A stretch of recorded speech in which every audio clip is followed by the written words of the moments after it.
बिस्मिल्लाहिर्रहमानिर्रहीम अस्सलामुअलैकुम। Welcome to पंजाबियाँ दा ढाबा।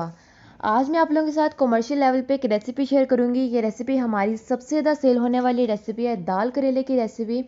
मार्केट में दाल करेले की रेसिपी बहुत ही ज़्यादा पसंद की जाती है, इसीलिए मैं आप लोगों के साथ भी शेयर करूँगी। यकीनन आप लोगों को पसंद आएगी। और आज की वीडियो में मैं आप लोगों के साथ कुछ home kitchen business tips share करूँगी कि आप लोग जो है वो अपने होम किचन को कमर्शियल किचन कैसे बना सकते हैं, अपने होम किचन से ही कैसे फ़ायदा उठा सकते हैं।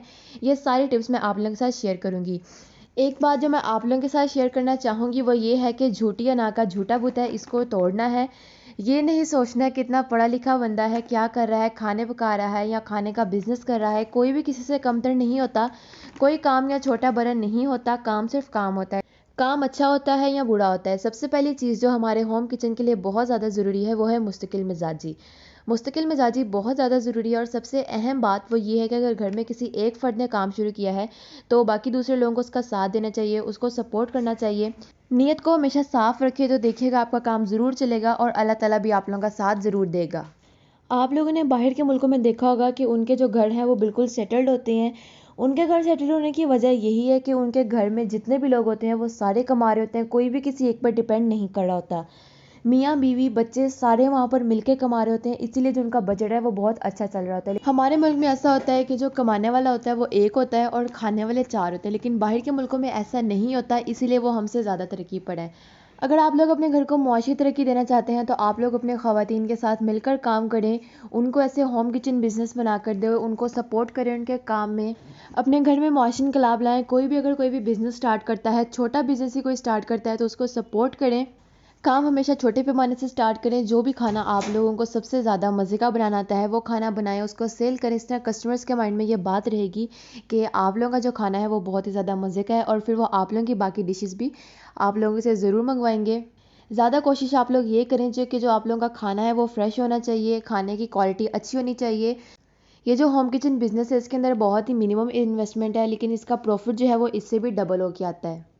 अब बात जो है वो यहाँ पर ये आती है कि आप लोगों ने अपना खाना किसको सेल करना है, आप लोगों के कस्टमर्स किस टाइप के हैं। सबसे पहले तो ऑनलाइन फूड वो लोग मंगवाते हैं जो खाने के बहुत ज़्यादा शौकीन होते हैं। सबसे पहले ये लोग रेस्टोरेंट्स की तरफ जाते हैं, लेकिन आजकल रेस्टोरेंट्स की प्राइसेस आप लोगों के सामने है कि वहाँ पर कोई एक छोटी से छोटी डिश भी होगी उसकी प्राइस भी 1000 से स्टार्ट होती है। सबसे पहले क्लाइंट आप लोगों के ये होते हैं। और जो सेकंड नंबर पे आप लोगों के क्लाइंट होते हैं वो जो स्टूडेंट्स वगैरह हॉस्टल्स में रहते हैं, जो यंग जनरेशन है। यंग जनरेशन को बाहर के खाने जो है वो ज़्यादा अच्छे लगते हैं, इसलिए वो बाहर के खानों की तरफ ज़्यादा अट्रैक्ट होते हैं।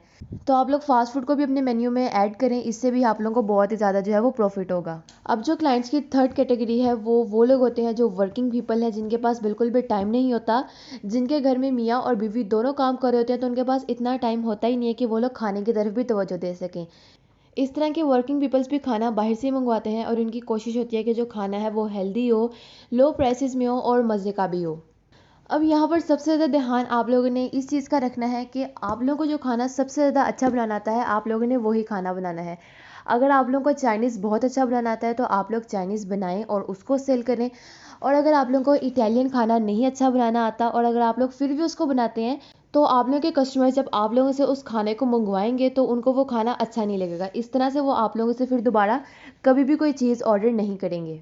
ये होम किचन बिज़नेस ख़वातीन के लिए बहुत ही ज़्यादा अच्छा होता है। जिन ख़वातीन ने घर में रहना होता है वो लोग अपना टाइम कंज्यूम करें, जो खाना उनको बहुत ही मज़े का बनाना आता है वो खाना बनाएं, अपना फूड पेज बनाएं और उसको सेल करें। इस तरह से आपका जो होम किचन है वो रोशन किचन बन जाएगा। रोशन किचन इस तरह से कि जब आप लोग होम किचन अपना बनाएंगे बिज़नेस लेवल पे तो आप लोगों को वहाँ से जो है वो अच्छी खासी इनकम आएगी और वो इनकम आप लोगों के घर को रोशनी की तरफ लेके जाएगी, यानी कि आपका घर फाइनेंशियली तौर पर स्टेबल हो जाएगा।